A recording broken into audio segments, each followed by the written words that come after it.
మరి ఆ సర్పంచ్ ఎలక్షన్లు ఎప్పుడు వస్తాయో ఏం కదో అంతవరకు దాకా గుట్టుకు మిటుకు గుట్టుకు మిటుకు గుట్టుకు మిటుకు గట్టిలో ఇక మరి చిన్నగా తాంబేలు లెక్క పోతూనే ఉండాలి.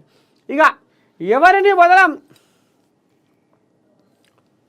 మా కార్యకర్తలను వేధిస్తున్న అందరి పేర్లు రాస్తున్నాం. అమ్మని స్వామి రంగు ఆహా వచ్చింది కథ. ఆయనే లోకేశమయ్య రెడ్ బుక్ అయితే వీళ్ళు శల్య రాస్తున్నట్టుంది. పింక్ బుక్ కూడా ఏమి కూడా పెట్టా కదా. ఇక అన్న చెప్తా ఉన్నట్టు శల్య రాస్తూ ఉన్నట్టుంది. ఎవరెవరు ఏం చేస్తుర్రు, ఎవరెవరు మాకు అడ్డుపడుతురు, ఎవరెవరు మా మీద విష ప్రచారాలు చేస్తుర్రు, ఎవరెవరు మా మీద ఇది చేస్తుర్రు, ఎవరెవరు మా కుండ బదలు కొట్టి మాది భాగవతం అంతా బయటేస్తుర్రు అనేది ఇప్పుడు అంతా రాసుకుంటుర్రట. నేను కేసీఆర్ అంత మంచోడిని కాదు, పాడైపోను, నువ్వెట్ట మంచోడివి అయితేవని అనుకుంటున్నావే, నువ్వు ఎనడో నీకు ముద్ర వేసిరి. అయ్య కంటే బిడ్డ కంటే బావ కంటే ఇవాళ అహంకారం ఎవరికి ఉంటుంది అయ్యా తెలంగాణ అంటే నీకే అని ఇది ఎప్పుడో నీకు ముద్రే ఇచ్చిరు జనాలు. ఇక అది బహుమతి అనుకుంటావో బిరిదే అనుకుంటావో ఏమనుకుంటావో అహంకారం ఉంటుంది కేటీఆర్కు అహంకారం ఉంటుంది అనేది ఎప్పుడో ఇది తెర బయటకు వచ్చింది. జనాలలో ఈ నోట ఆ నోట గుసగుస అప్పుడో అసలు ఈ పాత మార్పుకే వస్తుంది. ఇది అనుకుర్రు అప్పుడే జనాలు, ఎప్పుడో అనుకుర్రు. నువ్వు ఇప్పుడు చెప్పేటనే పెద్ద మనిషి కేటీ రాములు నేను కేసీఆర్ అంత మంచోడిని కావు ఇంతో అంత ఇంకా ఆయన ఓ తీరుగా ఒక లైన్ షెడ్డో పడో పోతుంటారు. కానీ నువ్వు అంతకంటే ఎక్కువ ఇక ఇట్లా చూస్తాడు మెడల మీద. అంటే ఇప్పటికి కూడా నీకు అహంకారం తగ్గలేదు అనేది కూడా జనాలు ఇంకా అనుకుంటూనే ఊరు సారో నీ గురించి. ఇంకా రిటైర్ అయినా విదేశాలకు వెళ్ళినా వదిలిపెట్టం. ఇక రేపు కొలువులల్లో అంటే ముఖ్యంగా ఏంది పోలీసు వాళ్ళు రేపు రిటైర్ అయినా ఉద్యోగాలు చేసి రిటైర్ అయినా ఇప్పుడు ఏం చేస్తుర్రు ఏం కథ అని ఇప్పుడు సర్కారు చెప్పినప్పుడు వాళ్ళు వినవలసిందే చేయవలసిందే. నువ్వు ఇట చేస్తావా అట చేస్తావా అంటే మాదే ఉంది పైకి వెళ్ళి ఆర్డర్ అని వాళ్ళు అంటారు. అయితే వాళ్ళని కూడా వదిలిపెట్టాం. విదేశాలకు వెళ్ళినా ఎక్కడ పోయినా నువ్వు భూమి గుచ్చుకొని పోయినా మేము మాత్రం వదిలిపెట్టాం. మా సర్కారు వచ్చినాక మేము ఏం చేయాలో అది చేస్తాం. గిది ఇలా పాలన గిది. పార్టీపై విష ప్రచారం, చిన్న తప్పుల వల్లే ఓడిపోయాం. ఏందా తప్పులు మరి చూద్దాం. బీఆర్ఎస్ గెలుపు చారిత్రక అవసరం. అమ్మా గ్రామాన పార్టీని బలోపేతం చేస్తాం. ఏప్రిల్ 27న వరంగల్ సభతో సత్తా చాటుదాం. ఉమ్మడి కరీంనగర్ జిల్లా ముఖ్య కార్యకర్తల సమావేశంలో కేటీఆర్. ఇక మొత్తానికైతే మరి చిన్న తప్పుల వల్లే ఓడిపోయామట. ఆ తప్పులు ఏంది ఏం కథ అంటే ఆ తప్పులలో మొట్టమొదటగా ఉండేది అహంకారమే. ఆయన అంటుండు ఏమంటుండు, చిన్న తప్పుల వల్లే ఓడిపోయాం. ముఖ్యంగా ఆడి తప్పము పలికి బొంకము అనేది ఇలా అయ్యా సూత్రం అది. ఎందుకంటే ఈ రాష్ట్రానికి కావలి కుక్క లెక్క ఉంటా, ఒకవేళ నేను ఉండకపోతే నా మెడకాయ మీద తలకాయ ఉండదు, నేను దళితుని ముఖ్యమంత్రిని చేయకపోతే నేను మనిషినే కాదు అని ఎన్నో పలుకులు పలికిండు సారు మీటింగులల్లో. మరి ఆయన తప్పులే కదా.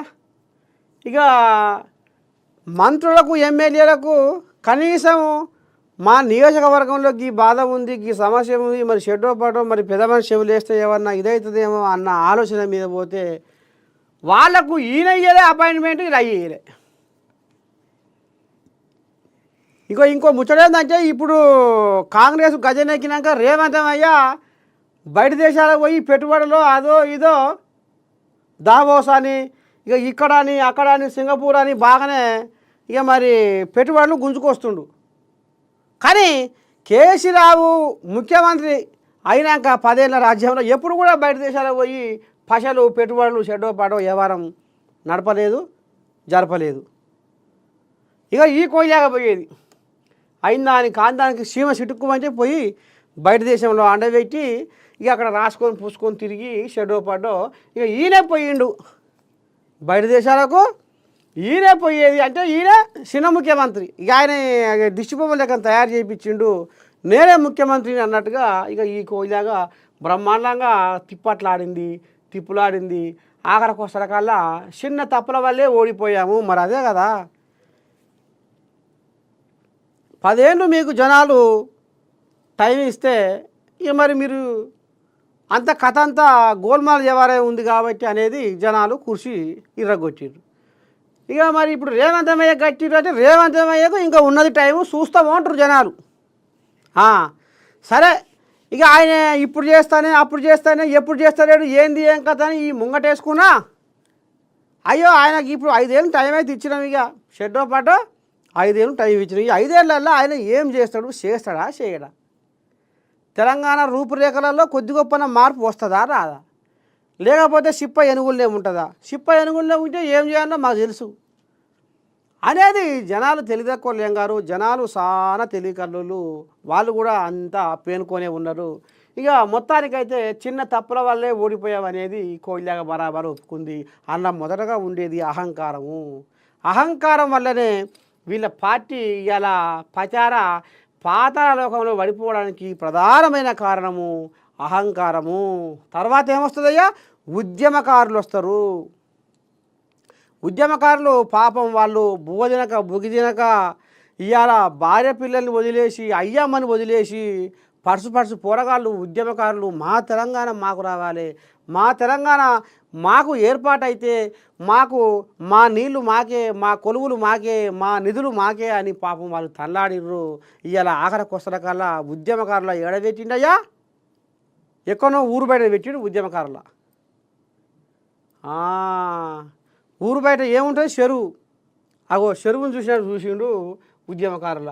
ఇక అది కూడా ఓ కారణమే. ఇవన్నీ తప్పులే. ఇక మనం నిన్న కూడా చెప్పుకున్నాం, దళితులకు 3 ఎకరాల భూమి కానించి వెళ్ళి ఎన్ని చెప్పుకున్నాం. ఆఖరికి వస్తరకల్లా డబల్ బెడ్రూమ్ దాకా, ఆరోగ్యశ్రీ దాకా ఎన్నో చెప్పుకున్నాం. రిక్షా కొడుకు ఎమ్మెల్యే కొడుకు ఒకటే బట్టలు చదువుకోవాలనేది కూడా ఇల్లన్నమాట ఉందా? అది KG to PG విద్య ఇటువా అంతా గంగర కలిపారు.